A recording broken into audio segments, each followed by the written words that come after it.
الحمدللہ رب العالمین والصلاة والسلام علی سید المرسلین اما بعد۔ ایک بہن سوال کرتی ہیں کہ کیا خواتین کے لیے غسل جنابت کرتے ہوئے پورے بال کھول کر ہر جگہ پہ پانی پہنچانا ضروری ہے یا بند بالوں میں ہی 3 لب پانی ڈالنا ثابت ہے؟ تو گزارش یہ ہے کہ اگر کوئی عورت غسل جنابت کرنا چاہ رہی ہے اور اس کے بالوں کی مینڈیاں بنی ہوئی ہیں، اس کے بال مضبوطی سے بندھے ہوئے ہیں، تو پھر انہیں کھولنا ضروری نہیں ہے۔ اس عورت کے لیے اتنا کافی ہے کہ وہ اپنے سر پہ 3 دفعہ 3 لب پانی ڈالے اور اس پانی کو بالوں کی جڑوں تک پہنچائے، بالوں کی جڑیں گیلی ہو جائیں، اور اس کے بعد اپنے پورے جسم پہ پانی بہا لے، یعنی کہ سر پہ بھی اور جسم کے دیگر اجزاء اور حصوں پہ بھی۔ اس دوران اگر سر کے بال خشک رہ جاتے ہیں تو انشاءاللہ اس میں کوئی حرج نہیں ہے، کیونکہ یہ بال بندھے ہوئے ہیں اور مینڈیوں کی شکل میں ہیں، اور نبی علیہ الصلوۃ والسلام نے عورت کو ایسے بال کھولنے کا پابند نہیں بنایا، لیکن ایسے بالوں کی جڑوں تک پانی پہنچنا چاہیے، جڑیں گیلی ہونی چاہیے،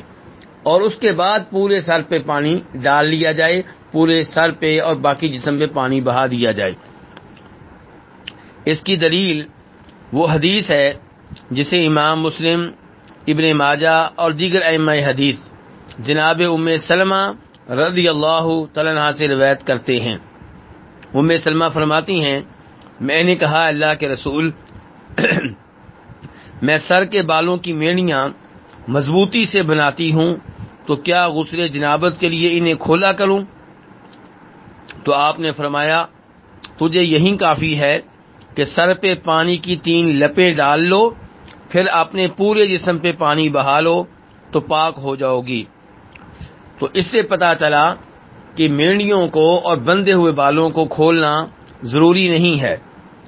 اور اس امر کی تائید ایک اور روایت سے بھی ہوتی ہے جسے امام مسلم اور امام ابن ماجہ جناب عائشہ رضی اللہ تعالی عنہا سے روایت کرتے ہیں کہ انہیں معلوم ہوا کہ عبداللہ بن عمر رضی اللہ تعالی عنہ اپنی خواتین کو حکم دیتے ہیں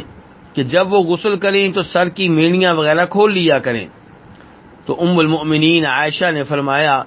عبداللہ بن عمر پر مجھے تعجب ہے کہ وہ عورتوں کو غسل کے لیے بال کھولنے کا حکم دیتے ہیں، وہ انہیں یہ حکم کیوں نہیں دے دیتے کہ اپنے سر منڈوا دیا کریں؟ پھر جناب عائشہ فرمانے لگیں، میں اور رسول اللہ صلی اللہ علیہ وسلم ایک ہی برتن میں غسل کرتے تھے، ایک ہی برتن سے پانی لے کر غسل کرتے تھے، تو میں اس سے زیادہ کچھ نہیں کرتی تھی کہ سر پر 3 بار پانی ڈال لیتی تھی، یعنی کہ مجھے نبی علیہ الصلوۃ والسلام بال کھولنے کا حکم نہیں دیتے تھے۔ تو خلاصہ کلام یہ ہے کہ غسل جنابت کے لیے بندھے ہوئے بالوں کو کھولنا ضروری نہیں ہے، لیکن سر پہ 3 لپیں پانی کی اس انداز سے ڈالی جائیں کہ سر کے بالوں کی جڑیں گیلی ہو جائیں، اور سر کے بالوں کی جڑوں میں انگلیاں داخل کر کے پانی وہاں پہنچانے کی ہر ممکن کوشش کی جائے، اور اس کے بعد پورے جسم پہ اور سر پہ پانی بہا لیا جائے۔ واللہ تعالی اعلم۔